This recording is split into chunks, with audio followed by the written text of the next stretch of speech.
So hi guys, welcome back to my channel. मैं हूँ राधिमा और आप देख रहे हो गर्ल रूटेड। तो आज की ये वीडियो उन सब लोगों के लिए है जो या तो एक वर्किंग प्रोफेशनल है या फिर वो एक स्टूडेंट है।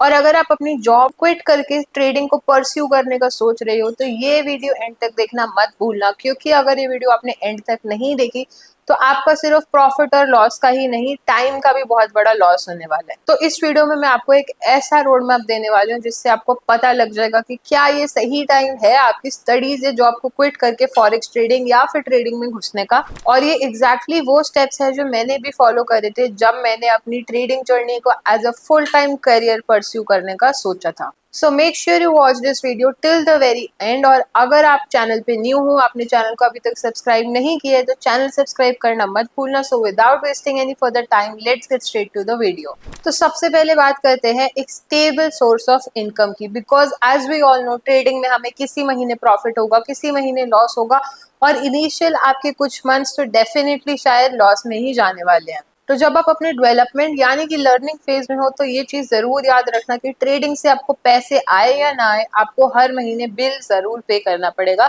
तो you have to make sure कि ट्रेडिंग के अलावा भी आपके पास कोई साइड सोर्स ऑफ इनकम है जिससे आपको पैसे आ रहे हैं, विच विल हेल्प यू पे your monthly bills and your expenses.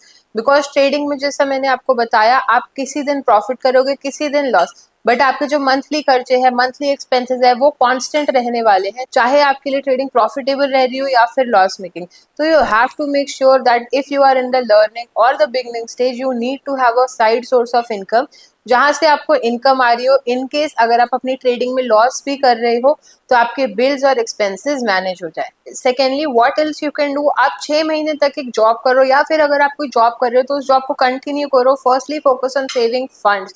आप 1 साल तक के लिए पैसे सेव करो, थोड़े से फंड सेव करो, और जब आपके पास थोड़े से फंड सेव हो उसके बाद you can think of starting trading, या फिर उसके बाद आप ट्रेडिंग को फुल टाइम करियर बनाने की सोच सकते हो when you have backup with you.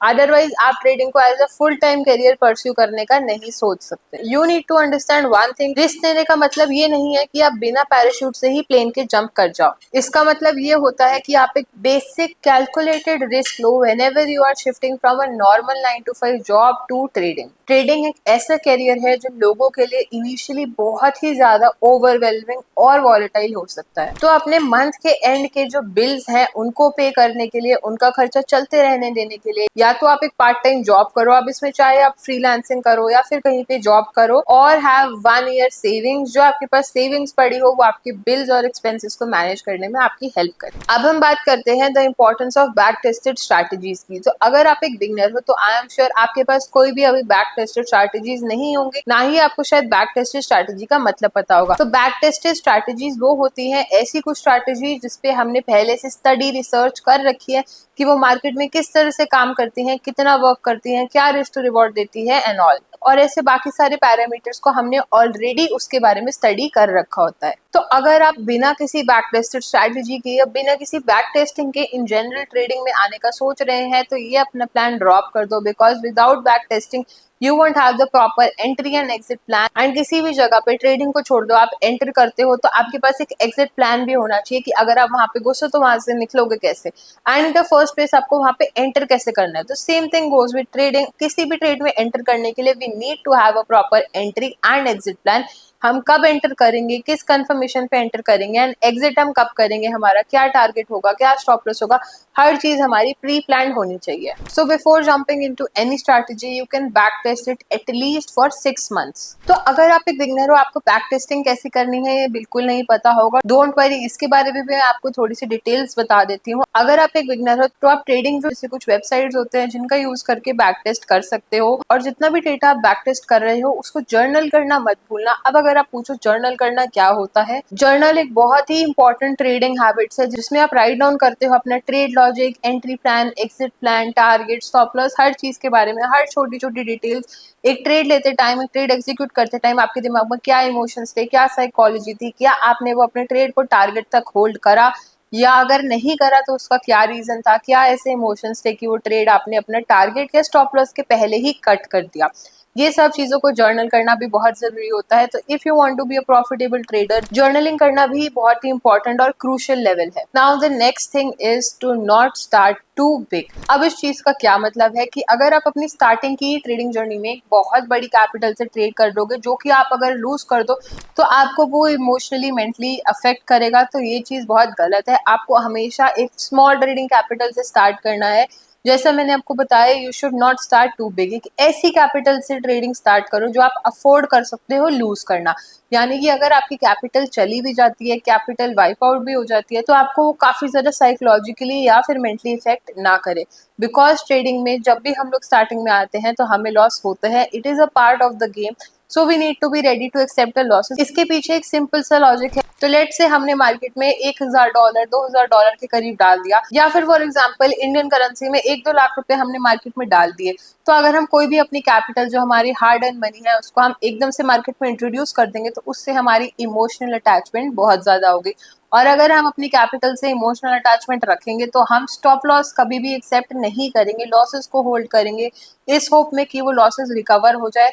And बहुत सारी ऐसे फैक्टर्स होंगे जो हमारे ट्रिगर होते हैं, साइकोलॉजी जो है वो डिस्टर्ब होती है, जिसकी वजह से आपकी ट्रेडिंग इफेक्ट हो जाती है। So the best thing you can do to yourself if you are a beginner who is just thinking to start trading, आप एक छोटी कैपिटल से ट्रेड करो, या फिर फर्स्ट के कुछ मंथ प्रॉप फर्म्स बाय करो, प्रॉप फर्म्स के थ्रू ट्रेड करो, अपने रियल कैपिटल को मार्केट में इंट्रोड्यूस मत करो। तो अगर आप एक प्रॉप फर्म लेते हो तो प्रॉप फर्म में आपको डिसिप्लिन के साथ चलना पड़ेगा, बिकॉज आप कोई भी रूल ब्रीच करोगे तो आप अपना अकाउंट लूज कर दोगे। तो इसीलिए सबसे पहले आप प्रॉप फर्म ट्राई कर सकते हो, और प्रॉप फर्म पे अगर आपने सारे फेजेस क्लियर कर लिए तो छोटे छोटे प्रॉफिट्स विड्रॉ करना शुरू करो, और फिर उन प्रॉफिट्स को यूज करके अपनी एक ट्रेडिंग कैपिटल खड़ी करो जिसको आप मार्केट में इंट्रोड्यूस करने वाले हो अपने रियल अकाउंट में। तो so the fourth step is अपने पेरेंट्स को अपनी फाइनेंशियल स्टेबिलिटी थोड़ी सी दिखाओ इन ट्रेडिंग।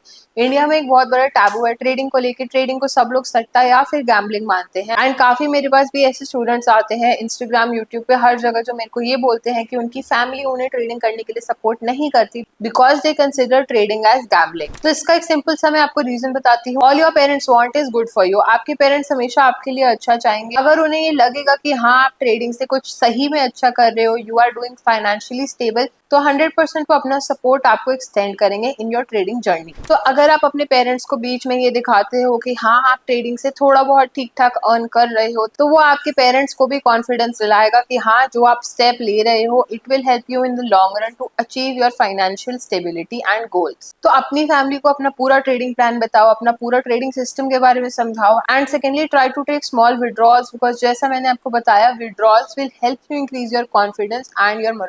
आप जब भी ट्रेडिंग के प्रॉफिट्स विड्रॉ करके अपने बैंक में लोगे ना, तो वो जो आपको फीलिंग आएगी it will definitely help you increase your confidence in trading. And lastly always have a backup plan. अगर आप ट्रेडिंग में एकदम नए हो और ट्रेडिंग अपनी जर्नी स्टार्ट कर रहे हो तो you should always have a backup plan. हमेशा एक अपनी या तो पार्ट टाइम जॉब रखो, या फिर अपनी कोई सेविंग्स रखो, या अपनी कोई ऐसी साइड इनकम चालू रखो जहां से आपको थोड़ी बहुत इनकम रेगुलरली आ रही हो। And lastly but not the least, कम से कम 6 से 12 महीने तक मार्केट में कंसिस्टेंटली रहो। 1-2 महीने प्रॉफिटेबल होने से कुछ नहीं होगा, बिकॉज मार्केट के फेजेस चेंज होते हैं, मार्केट्स में साइकिल आती है, डे लाइट सेविंग, जियो पॉलिटिकल न्यूज आती है जिसकी वजह से मार्केट रिएक्ट करता है। And her time market same तरीके से नहीं चलता। तो 2-3 महीने प्रॉफिटेबल होके ओवर कॉन्फिडेंट कभी ना हो, it can hurt you in your trading journey very badly. तो हमेशा जो है फोकस लॉन्गर रन पे करो, always have the longer vision, और कम से कम 6 से 12 महीने की कंसिस्टेंसी जरूर रखो। आपको किसी एक नहीं, हर उस न्यूज इवेंट में सर्वाइव करना आना चाहिए जो मार्केट में आने वाले हैं। तो कभी भी 3 या 4 महीने में प्रॉफिटेबल होके अपनी जॉब एकदम से नहीं छोड़नी, या फिर अपनी स्टडीज एकदम से नहीं छोड़नी। Have a backup plan, have a secondary source of income, और कम से कम 6 से 12 महीने ट्रेडिंग में लगे रहो। And when you are finally profitable in the longer run, तब आप ये क्रूशियल डिसीजन अपनी जॉब या फिर स्टडीज को छोड़ने का and switching to trading as a full time career ले सकते हो। So I hope this video was helpful for you. आपको समझ आया हो कि अगर आप ट्रेडिंग में नए नए हो और अपनी जॉब या फिर स्टडीज छोड़ने का सोच रहे हो तो आपको किस तरह से अपने प्लान में मूव करना है। सबसे पहले you should have a secondary source of income. आपके पास एक ऑल्टरनेट सोर्स ऑफ इनकम 100% होना चाहिए। Next you should have a back tested strategy. Thirdly you should keep this in mind कि आपके पास ज्यादा कैपिटल नहीं है ट्रेडिंग के लिए, आपको कम कैपिटल से शुरू करना है, जिससे आपकी कैपिटल से आपकी इमोशनल अटैचमेंट कम होगी and you will be able to trade much better in the long run. Next, अपनी फैमिली को थोड़ा सा भरोसा दिलाओ, शो देम योर प्रॉफिट, और उन्हें अपना फाइनेंशियल फाइनेंशियल प्लान, अपना फाइनेंशियल रोड मैप थोड़ा बहुत एक्सप्लेन करो। And last but not the least, 6 से 12 महीने तक ट्रेडिंग में टिके रहो, because trading is not a game of 3-4 months, it is a long term game. You need to sustain in this game for long run. तो हमेशा आपका focus 6 से 12 महीने तक ट्रेडिंग में कंसिस्टेंटली टिके रहने का होना चाहिए। ट्रेडिंग में लॉसेस और प्रॉफिट के फेजेस तो आते रहेंगे, बट आपको इन लॉन्गर रन इस इंडस्ट्री में सर्वाइव करना आना चाहिए। You need to understand one thing कि एक ट्रेडर और एक गैम्बलर में सिर्फ और सिर्फ एक प्रॉपर रोड मैप का फर्क होता है। सो ट्रेडिंग में आने से पहले ट्रेडिंग को साइड में रख के सबसे पहले फोकस करो अपना एक प्रॉपर रोड मैप बनाने पे। सो आई होप इस वीडियो से आपको काफी ज्यादा हेल्पफुल नॉलेज मिली होगी और आपको ये पता लगा होगा कि आप अपनी ट्रेडिंग जर्नी को कैसे स्टार्ट कर सकते हैं। So now if you have any suggestions, comment और feedback related to this video, you are free to write in the comment box में, उसका रिप्लाई जरूर करूंगी। और वीडियो अच्छी लगी हो तो लाइक करना मत भूलना और ऐसी और वीडियोस के लिए चैनल सब्सक्राइब जरूर करना। अब मिलते हैं हम हमारी नेक्स्ट वीडियो में। Till then, best of luck for your trading journey.